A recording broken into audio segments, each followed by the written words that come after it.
Juscelino Kubitschek inventou o Brasil do século XX. Talvez mais do que isso. JK inventou um Brasil moderno. Sua passagem pela história deu uma nova forma à nossa alma. Ela ficou mais alegre, orgulhosa, capaz de tudo. JK governou o país por 5 anos, de 1956 a janeiro de 1961. Vou abordar convosco, francamente, 3 pontos importantes para o conhecimento de minha política, da política do novo governo do Brasil. Esses 3 pontos constituem também, para os jornalistas brasileiros, motivo de interesse constante. Primeiro, o da liberdade da imprensa. Segundo, o comportamento diante dos extremismos da direita e da esquerda. E terceiro, a maneira de encarar os capitais estrangeiros do Brasil. Tenho toda a autoridade para declarar-me pela mais total liberdade de imprensa. Ainda hoje, para várias gerações de brasileiros, a melodia da modinha Peixe Vivo traz à memória a imagem daquele homem de sorriso cativante, ativo, afável, incapaz de estimular inimizades. Foi um mestre da propaganda de um produto fácil de vender. Ele mesmo.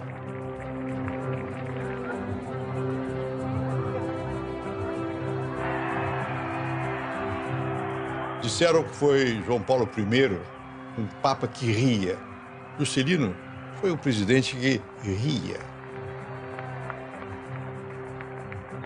JK era filho de Júlia Kubitschek, uma modesta e severa professora de Diamantina, cidade colonial em Minas Gerais, e bisneto de um imigrante tcheco. Viu o primeiro automóvel aos 21 anos. Formou-se em medicina, sustentando seus estudos como telegrafista, e começou a vida profissional como oficial médico da Polícia Militar do seu estado.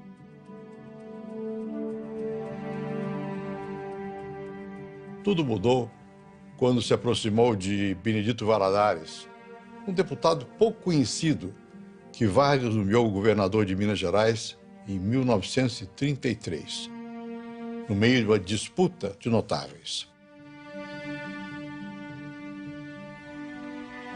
Benedito foi uma das catedrais da sabedoria política mineira.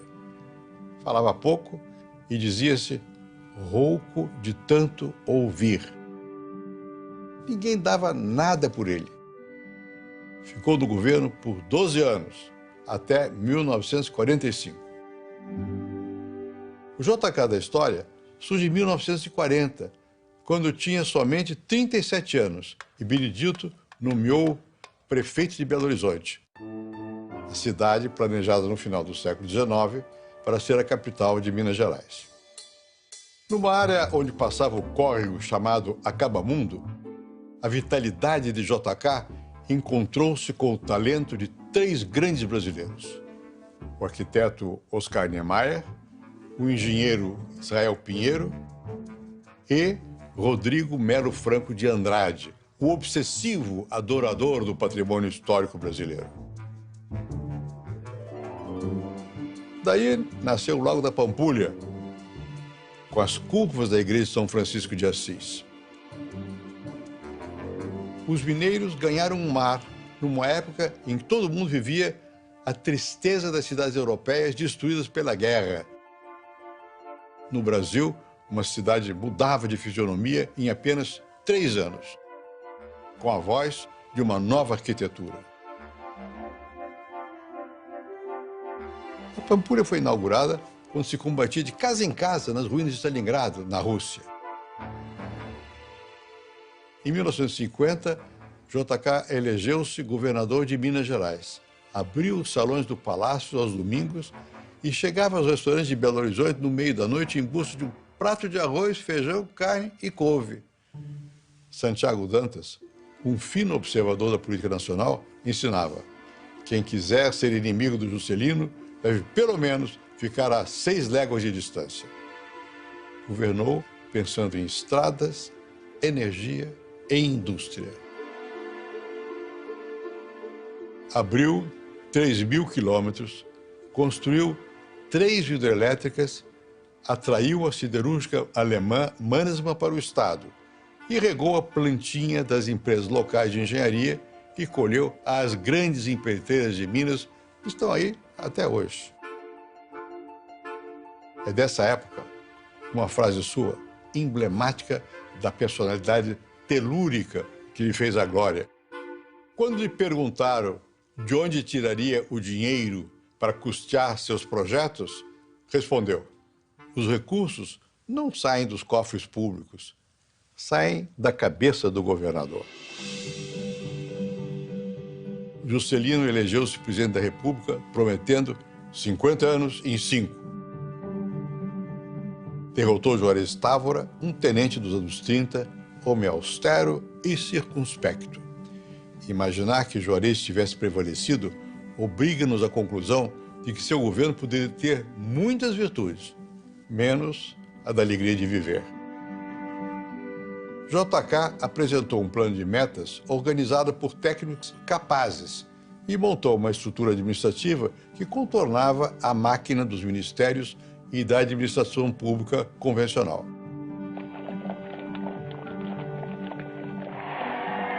A meta-síntese de seu governo, contudo, não foi sugerida por especialistas.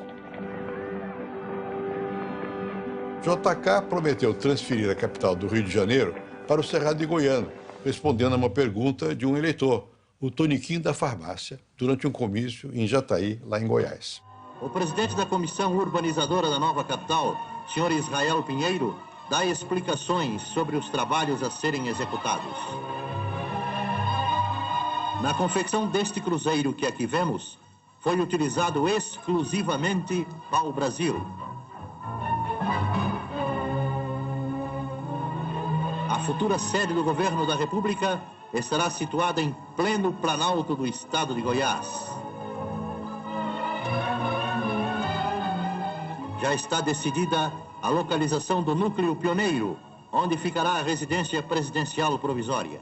Também já foram tomadas providências para a construção das principais vias de acesso a Brasília, que este será o nome da nova capital do país.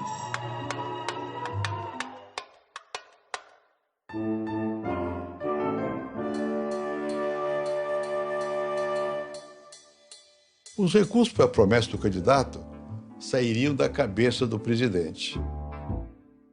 Mudar a capital em 5 anos, construindo no meio do nada uma cidade abraçada por um lago artificial? Inicialmente, a ideia foi tratada como uma simples promessa. Depois, maluquice. Adiante, desperdício. Acima de tudo, aquilo não ficaria pronto em 5 anos. O economista Eugênio Goudin calculou que a obra custaria $1,5 bilhão, ou 12 bilhões em dólares de hoje. O engenheiro Gustavo Corsão provou que a nova cidade não estaria ligada ao sistema de telefonia do país.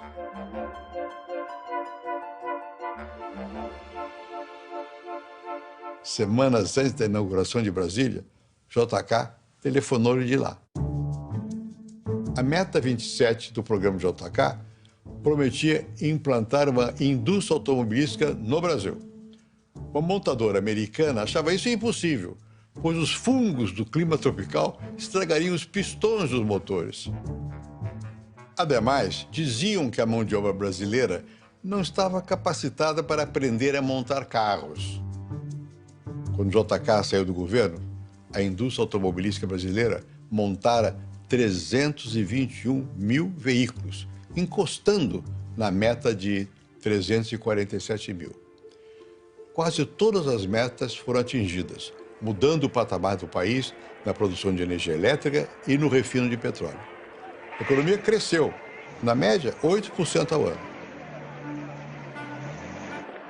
Entre 1955 e 1959, a atividade industrial brasileira expandiu-se a níveis superiores aos dos Estados Unidos, União Soviética e Alemanha. JK encalhou na expansão das ferrovias. Em compensação, prometeu 10 mil quilômetros de rodovias e entregou 13 mil, inclusive a Belém-Brasília. Com o presidente que cruzava o Brasil a bordo de um turbohélice, o número de brasileiros voando aumentou em mais de 40%. Em 1961, JK passou o governo a Jânio Quadros, lá no Palácio do Planalto. As curvas do Alvorada, a Praça dos Três Poderes e a Esplanada dos Ministérios haviam encantado visitantes estrangeiros. A cidade parecia um canteiro de obras, mas na cerimônia de transmissão da faixa presidencial, as autoridades vestiam casacas. A despedida de JK foi a primeira a ser transmitida pela televisão.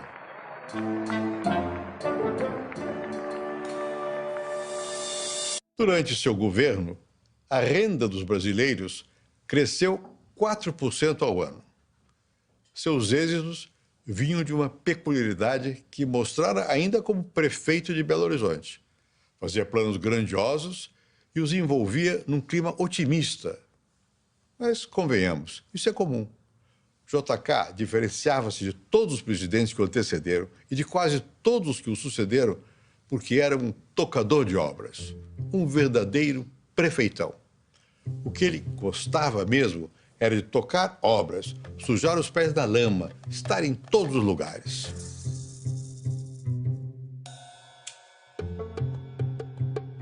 Números são quase um detalhe para se avaliar o JK.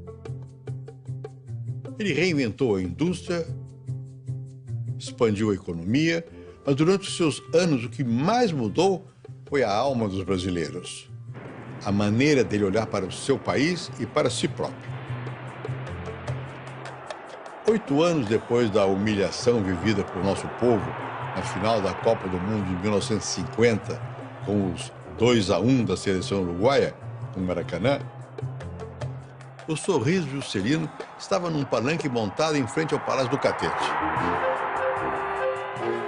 O Brasil era capaz de tudo. Ao seu lado, erguendo a taça Jules Rimet, o capitão Bellini e um garoto chamado Pelé. A tenista Maria Esther Bueno ganhou o torneio de tênis de Wimbledon, um feito jamais repetido. Numa época em que poucos brasileiros batiam essa bola. Mudando a maneira de tocar o violão, o compositor João Gilberto gerou uma nova expressão, bossa nova. Não era à toa que JK foi chamado de presidente bossa nova. Podia-se gostar dele ou detestá-lo, mas era indiscutivelmente novo. Este continente de quase 200 milhões de habitantes não pode permanecer na situação em que se encontra. É necessário que nós dinamizemos os instrumentos de combate ao subdesenvolvimento. Quando o governante acredita que pode fazer o que acha necessário, porque os recursos sairão de sua cabeça, seja qual for o seu desempenho, a época, o regime ou o país, o resultado chama-se inflação. Essa foi a segunda praga nacional. A inflação é sentida, mas não é vista na rua. Só nos preços.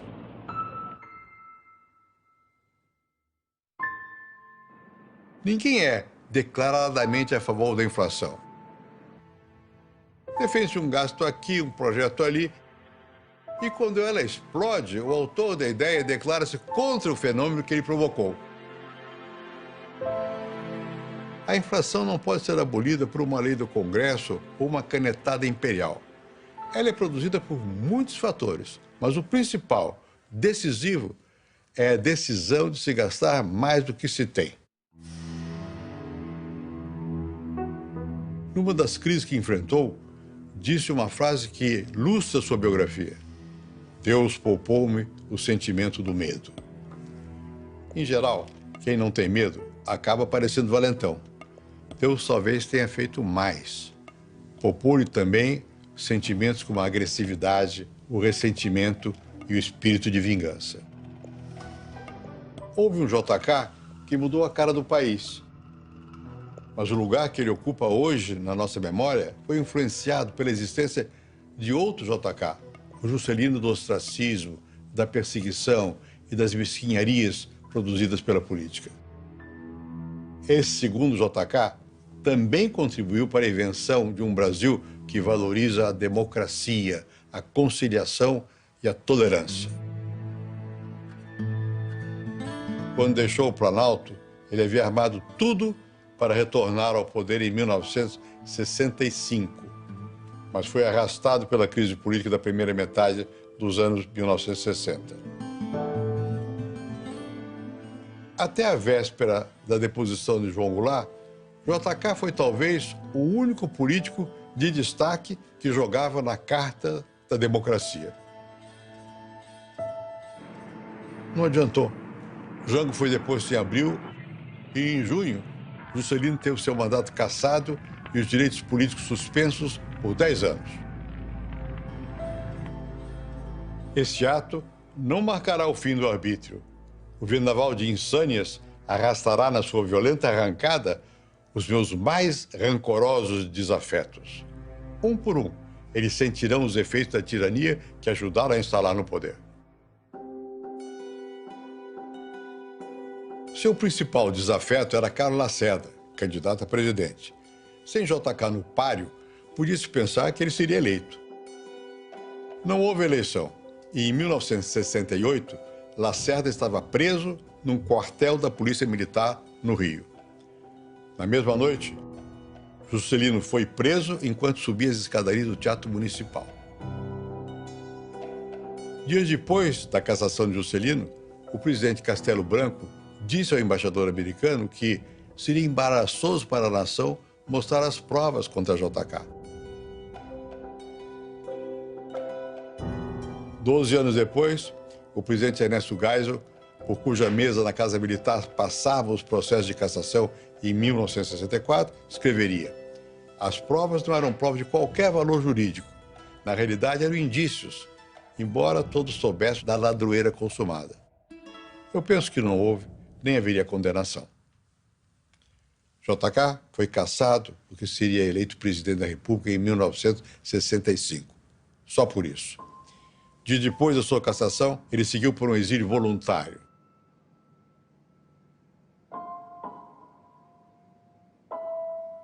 Na cena do seu embarque, o comandante da base aérea do Galeão disse-lhe que devia calar a multidão que o acompanhava. Estava de revólver em punho. Juscelino disse: nada posso fazer, é o povo.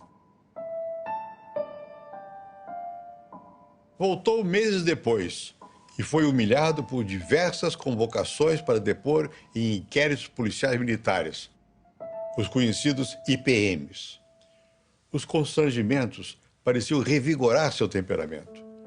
Entrando num quartel, JK foi fotografado pela imprensa. Sorria. Foi o único cidadão que, durante a ditadura, entrou em um quartel para depor, sorrindo. E, sorrindo, foi fotografado novamente, ao apertar as mãos de Carlos Lacerda, que se distanciara do governo. A mesa da Câmara dos Deputados mandou arquivar um convite feito a ele para as comemorações do aniversário da nova capital. Ele anotou em seu diário: depois de 15 anos, Brasília tem 1 milhão de habitantes. Eu não posso assistir uma sessão em sua homenagem. Seu retrato, pintado por Cândido Portinari, foi retirado da parede nobre que ocupava no Museu da República e rebaixado para uma posição secundária. Quando estudantes do Colégio Pedro II quiseram convidá-lo para uma gincana em que precisavam mostrar alguém ligado à construção de Brasília, o diretor da escola vetou sua presença. Quando ele se candidatou a uma cadeira na Academia Brasileira de Letras, o governo moveu céus, terras e ministros para derrotá-lo. Conseguiram. Quando quis publicar seu livro de memórias, fez uma sondagem junto ao ministro da Justiça, Armando Falcão, que ocupara o mesmo cargo durante o governo JK. Falcão respondeu que a licença, desnecessária, dependeria do presidente Ernesto Geisel. Depois, diria que ela fora negada. O livro, O que Construiu Brasília, foi publicado com a recomendação de que não houvesse festa de lançamento. JK mandou um exemplar ao presidente com uma carta em que ressaltava: compulsando-o, verá o meu eminente Patrício que não há nele uma só linha que possa ferir suscetibilidades ou deixar transparecer resíduo de mágoas pessoais. Não teve resposta. Aqui e ali era surpreendido por manifestações de carinho, ora aplausos, ora entonações de peixe vivo e até mesmo por surpresas. No dia 15 de novembro de 1974, quando os brasileiros elegeram 16 senadores do MDB, JK estava em Diamantina, onde nascera. Ele escreveu em seu diário: agradeço a Deus ter me concedido vida até hoje para assistir o privilégio de um povo se erguer sem uma palavra violenta e deixar o mundo atônito com o gesto que praticou. E ainda acrescentaria: a revolução acabou. Conhece-se um diário que JK alimentou a partir de 1973 por 3 anos. Ele registra muitas coisas, inclusive os dias em que cortava o cabelo ou aqueles em que ia ao cemitério para visitar o túmulo de Dona Júlia. Registrava que ia ver mamãe. Só não trata de política, como se estivesse pronto para entregar o diário a uma patrulha militar. Nele está um JK melancólico. Aos 74 anos, temia pela própria saúde. Reclamava das garras da revolução, mas não parava. No dia 5 de agosto de 1976, estava em sua fazenda nos arredores de Brasília. Atravessava em cavalgadas matinais, inspecionava olhos d'água, controlava o gado, as colheitas e as contas. Tinha 2 convidados para jantar, mas eles não vinham. Às 9h15 da noite, registrou: estou triste, a solidão não é meu clima. Os convidados chegaram e mais tarde ele anotou: a minha escala de grandeza se reduziu. Em vez de planejar a prosperidade do Brasil, planeja a construção de uma cocheira na fazenda.